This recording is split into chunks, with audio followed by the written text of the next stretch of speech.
अस्सलाम वालेकुम everyone. Today we will start with musculoskeletal system. इसमें सबसे पहले हम देख लेते हैं brachial plexus. Brachial plexus arise from C5, 6, 7, C8 and T1 spinal nerves. अब ये 5 रूट्स हैं ventral rami of the spinal nerves. यहाँ से अराइज करते हैं 3 ट्रंक्स।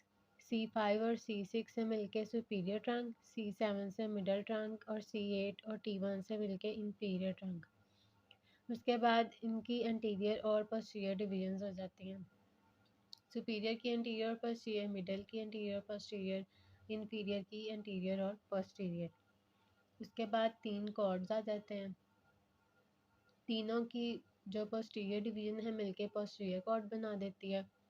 सुपीरियर और मिडल की जो एंटीरियर डिवीजन है वो लेटरल कॉर्ड बना देती है और इंफीरियर की जो एंटीरियर डिवीजन है वो बना देती है मीडियल कॉर्ड। उसके बाद आ जाती हैं टर्मिनल ब्रांचेस। पोस्टीरियर से राइज करी है एक्सिलरी और रेडियल, मीडियल से अल्नर नर्व, लेटरल से मस्कुलोक्यूटेनियस नर्व और मीडियन नर्व लेटरल और मीडियल दोनों से मिलकर बन रही है। अब रूट से अराइज करती है डोर्सल स्कैपुलर नर्व और long thoracic nerve, C5, C6 और C7 रूट। और ट्रंक से अराइज कर रही है सुप्रा स्कैपुलर और सबक्लेवियस नर्व। उसके बाद डिवीजन से कोई नर्व अराइज नहीं करती। उसके बाद कॉर्ड आ जाते हैं। मीडियल कॉर्ड से 3M वाली नर्व्स अराइज करती हैं। Medial pectoral, medial brachial cutaneous और मीडियल एंटी ब्रेकियल क्यूटेनियस। और जो पोस्टीरियर है उससे अराइज कर रही हैं subscapular, upper subscapular, middle subscapular और लोअर सबस्कैपुलर। और मिडल सबस्कैपुलर को हम थोरैकोडोर्सल भी कहते हैं। उसके बाद आ जाती हैं टर्मिनल ब्रांचेस। मस्कुलोक्यूटेनियस 5, 6, 7 रूट है इसकी, एक्सिलरी की 5 और 6, रेडियल की 5, 6, 7, 8, T1, मीडियन की भी 5, 6, 7, 8 और T1 और अल्नर की 7, 8 और T1। उसके बाद आ जाते हैं अपर लिम्ब के डर्माटोम्स। C2, 3, 4, ये 5, 6 थंब का एरिया, 7, C8 और ये T1। और इधर पीछे से 2, 3, 4, 5, 6, 7, 8 और T1। इनके हैंड में 6, 7 और 8 है। उसके बाद है cutaneous innervation of upper limb. सबसे ऊपर सुप्रास्कैपुलर नर्व, लेटरल साइड पर एक्सिलरी नर्व। उसके बाद आर्म में मीडियल साइड पे इंटरकोस्टल ब्रेकियल और लेटरल साइड पे रेडियल नर्व और सेंटर में medial anti brachial. Four arm में मीडियल साइड पे मीडियल एंटी ब्रेकियल और लेटरल साइड पे लेटरल एंटी ब्रेकियल। और हैंड में रेडियल नर्व, ये वाला मीडियल नर्व का और ये अल्नर नर्व। उसके बाद डोर्सल साइड पर देखें तो suprascapular, axillary, radial, intercostal brachial, lateral antebrachial, medial antebrachial, radial और ये अल्नर और ये फिंगर्स में मीडियन नर्व। अब इसमें सबसे पहले आ जाती है एक्सिलरी नर्व। C5, C6 इसकी नर्व रूट है और ये इंजर हो सकती है at the surgical neck of humerus anterior dislocation of humerus में। इसकी वजह से डेल्टॉइड फ्लैटन हो जाता है और लॉस ऑफ आर्म एबडक्शन, यानी first more than 50 degree abduction नहीं हो सकेगी। और इसके अलावा loss of sensation over the deltoid and lateral arm, क्योंकि हमने देखा था कि लेटरल साइड को सप्लाई करी थी। उसके बाद आ जाती है मस्कुलोस्केलेटल C5, C6 और C7। अपर टंग कंप्रेशन में इसकी इंजरी होगी, इसकी वजह से बाइसेप रिफ्लेक्स डिमिनिश हो जाएगा। और दूसरा है फोर आर्म की फ्लेक्शन और सुपिनेशन करवाती है तो वो भी लॉस हो जाएगी। इसके अलावा रेडियल और डोर्सल फोर आर्म की सेंसेशन लॉस हो जाएगी। रेडियल नर्व कंप्रेस हो सकती है, एट एक्जिला पे भी कंप्रेशन हो सकता है और mid shaft of the humerus पे भी इसकी कंप्रेशन हो सकती है और इसकी वजह से होता है रिस्ट ड्रॉप। जो मीडियन नर्व है वो सुप्राकॉन्डाइलर फ्रैक्चर ऑफ ह्यूमरस में भी फ्रैक्चर हो सकती है और दूसरा कार्पल टनल सिंड्रोम में डिस्टल लियन हो सकता है और इसकी वजह से होता है एप हैंड और हैंड ऑफ बेनिडिक्शन। अब इसमें हमने 4 मसल्स याद करने हैं जिसको एक्सप्लाई करते हैं लॉब से। Lateral two lumbricals, opponens pollicis, abductor pollicis brevis और फ्लेक्सर पॉलिसिस ब्रेविस। इसके अलावा थिनार एमिनेंस में सेंसेशन लॉस हो जाएगी, और लेटरल 3/1/2 फिंगर्स जो हैं उनकी भी जो है सेंसेशन लॉस हो जाएगी। जो अल्नर नर्व है ये मीडियल एपिकॉन्डाइल ऑफ ह्यूमरस के फ्रैक्चर होगा, उसमें ये इसके लीजन आ सकती है, या हुक ऑफ हेमेट, या fall on the outstretch hand, या जो हैंडल बार होता है ड्यूरिंग साइकिलिंग उससे भी इसकी इंजरी हो सकती है। इसकी वजह से होता है ulnar claw, decrease flexion of the ulnar fingers, और इंट्रोशियाई की वजह से एबडक्शन और एडक्शन ऑफ फिंगर्स में भी नहीं हो सकेगी, और थंब की एडक्शन भी।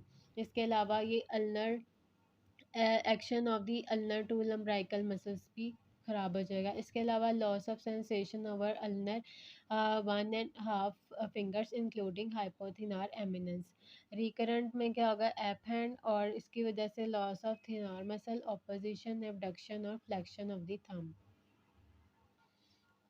रोटेटर कफ मसल्स 4 मसल्स हैं, सिर से याद करना है।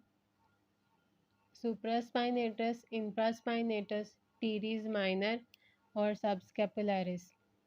उसके बाद आर्म की abduction 0 to 15 degree supraspinatus, 15 to 90 degree deltoid, more than 90 degree trapezius और सिरेटस एंटीरियर। सुप्रास्पाइनेटस को सप्लाई करती है सुप्रास्कैपुलर, डेल्टॉइड को एक्सिलरी, ट्रेपीजियस को एक्सिलरी और सिरेटस एंटीरियर को लॉन्ग थोरैसिक। हम सॉल्ट से भी याद कर सकते हैं। उसके बाद है एल्प्स। एल्प्स पाल्सी में क्या होता है, इसको हम वेटर स्ट्रिप भी कहते हैं। Due to traction of the upper trunk C5 और C6 रूट, इन्फेंट्स में ड्यूरिंग द डिलीवरी ट्रैक्शन हो सकती है नेक पे, और एडल्ट्स में ड्यू टू नेक ट्रैक्शन हो सकती है ड्यू टू एनी ट्रोमा। अब इसमें जो मसल्स डेफिसिट आता है हम डिप से याद कर सकते हैं, डेल्टॉइड, इंफ्रास्पाइनेटस और बाइसेप ब्रेकियाई। डेल्टॉइड ने करवानी होती है एबडक्शन, वो नहीं होगी तो arm will hang by the side. Infraspinatus करवाता है लेटरल रोटेशन, वो नहीं होगी तो arm will be medially rotated. और बाइसेप ने फ्लेक्शन और सुपिनेशन करवानी होती है, ये नहीं होगी तो आर्म एक्सटेंडेड और प्रोनेटेड पोजीशन में इस तरह से होगा जैसे कि वेटर कोई टिप मांग रहा होता है। उसके बाद है क्लम्प पाल्सी।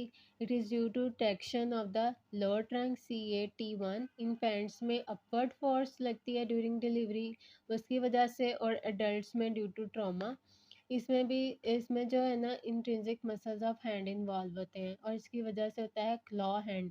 लम्ब्राइकल्स ने क्या करवाना होता है कि नॉर्मली ये MCP पे करवाता है फ्लेक्शन, और डिप और पिप पे इसने करवानी होती है एक्सटेंशन, लेकिन जब इसकी इंजरी हो जाएगी तो ये इस तरह से हो जाएगा क्लॉ हैंड। उसके बाद थोरैसिक आउटलेट सिंड्रोम में भी लोअर ट्रंक की कंप्रेशन होती है, और साथ सबक्लेवियन वेसल्स भी इन्वॉल्व होती हैं, and it is due to anomalous first rate. इसमें भी सेम क्लम की पालसी वाले मसल्स हैं, इसमें ट्रॉफी होगी इंट्रिंसिक मसल ऑफ हैंड की, और साथ सब क्लेवियन वेसल्स भी इन्वॉल्व हैं, तो इस्कीमिया, पेन और एडिमा भी होगा। उसके बाद आ जाता है winged scapula due to lesion of long thoracic nerve, और and it is due to axillary node dissection after mastectomy. इसमें मसल डेफिसिट होता है सिरेटस एंटीरियर, और इसमें आर्म की एबडक्शन नहीं हो पाती मोर देन 90 डिग्री। उसके बाद आ जाता है रिस्ट रीजन। रिस्ट में प्रॉक्सिमल एक रो होती है कार्पल बोन्स की, और एक होती है डिस्टल रो। प्रॉक्सिमल में स्किफाइड, ल्यूनेन, ट्रैकीटियम और पिजिफॉर्म, और डिस्टल में ट्रेपीजियम, ट्रेपीजॉइड, कैपिटेट और हेमेट। जो स्नफ बॉक्स है, एनाटॉमिकल स्नफ बॉक्स में यहाँ पर पालपेट होती है स्केफाइड, और ये सबसे कॉमनली फ्रैक्चर्ड कार्पल बोन है due to fall on outstretched hand. और यहाँ पे जो सबसे कॉमन आर्टरी इंजर होती है वो होती है रेडियल आर्टरी। अगर ल्यूनेट की डिसलोकेशन होगी तो मीडियन नर्व डैमेज होगी, उसकी वजह से कार्पल टनल सिंड्रोम हो सकता है। और अगर हुक ऑफ हेमेट का फ्रैक्चर होगा तो अल्नर नर्व की कंप्रेशन होगी, इसकी वजह से गायन केनाल सिंड्रोम होगा। यहाँ पर इन्होंने दिखाया हुआ है ये फ्लेक्सर रेटिनेकुलम है, इसके अंदर से मीडियन नर्व पास कर रही है, इसकी वजह से कार्पल टनल सिंड्रोम होगा इसकी कंप्रेशन से। और इसके जो है अपर साइड पर ऊपर से अल्नर नर्व और आर्टरीज गुजर रही हैं इनटू द फ्रॉम द गायन कैनाल, इसकी कंप्रेशन से होगा गायन कैनाल सिंड्रोम। उसके बाद हैंड मसल्स आ जाते हैं। थिनार एमिनेंस को सप्लाई करता है मीडियन नर्व, और हाइपोथिनार को अल्नर।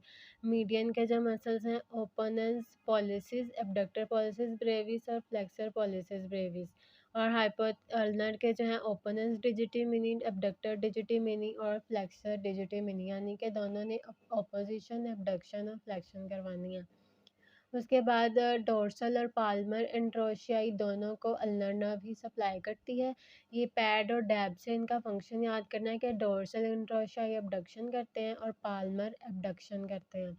और जो लम्ब्राइकल्स हैं फर्स्ट और सेकंड जो रेडियल साइड पर होते हैं इनको सप्लाई करती है मीडियन नर्व, और जो थर्ड और फोर्थ अल्नर साइड पर होते हैं उनको सप्लाई करती है अल्नर नर्व। और इनका फंक्शन होता है flexion at MCP and extension as PIP and DIP joints. उसके बाद आ जाती हैं distortions of the hand. Rest पे क्या होता है कि एक्सट्रिंसिक फ्लेक्सर्स और एक्सटेंसर ऑफ हैंड के अंदर एक बैलेंस होता है। अब जो क्लॉइंग है ना, अल्नर क्लॉ और मीडियन क्लॉ, ये होता है due to distal region of the medial और अल्नर नर्व, यानी अल्नर क्लॉ होगा डिस्टल अल्नर नर्व रीजन में और मीडियल क्लॉ होगा डिस्टल मीडियन नर्व इंजरी में। जबकि जो प्रॉक्सिमल इंजरीज हैं वो लेस प्रोनाउंस्ड होती हैं, उनमें जो डेफिसिट्स होते हैं। प्रॉक्सिमल मीडियन नर्व में हैंड ऑफ बेनिडिक्शन मिलेगा और प्रॉक्सिमल अल्नर नर्व में मिलेगा ट्रबल मेकिंग अ फिस्ट। बाद आ जाते हैं action of the hip muscles. अब इसमें जो मीडियल कंपार्टमेंट के मसल्स हैं वो करवा रहे हैं एडक्शन, एडक्टर मैग्नस, लॉन्गेस और ब्रेविस। एंटीरियर कंपार्टमेंट के मसल्स करवाएंगे फ्लेक्शन, उसमें आ जाता है iliopsoas, rectus femoris, tensor fascia lata, pectineus और सार्टोरियस। पोस्टीरियर कंपार्टमेंट के मसल करवाएंगे extension, gluteus maximus, semitendinosus, membranosus, long head of bicep. अब जो ग्लूटियस मीडियस और मिनिमस है ये एबडक्शन करवा रहे हैं और उसके अलावा ये इंटरनल रोटेशन करवा रहे हैं। और जो एक्सटर्नल रोटेशन है ये gluteus Maximus, piriformis, obturator internus और ऑब्ट्यूरेटर एक्सटर्नस। उसके बाद नी एग्जाम है, इसमें नी के हमने लिगामेंट्स याद करने हैं। जो एंटीरियर क्रूशिएट लिगामेंट है वो अटैच हो रहा है लेटरल फेमरल कंडाइल से एंटीरियर टिबिया तक, और जो पोस्टीरियर क्रूशिएट है ये अटैच हो रहा है medial femoral epicondyle to posterior tibia. ये हम लैम्प से भी याद कर सकते हैं। इसके अलावा 4 और लिगामेंट होते हैं, मीडियल साइड पे मीडियल कोलेटरल और लेटरल साइड पे लेटरल कोलेटरल। इसके अलावा मीडियल साइड पे मीडियल मेनिस्कस और लेटरल साइड पर लेटरल मेनिस्कस। और इसके अलावा एंटीरियर और पोस्टीरियर क्रूशिएट, ये 6 लिगामेंट्स होते हैं नी के।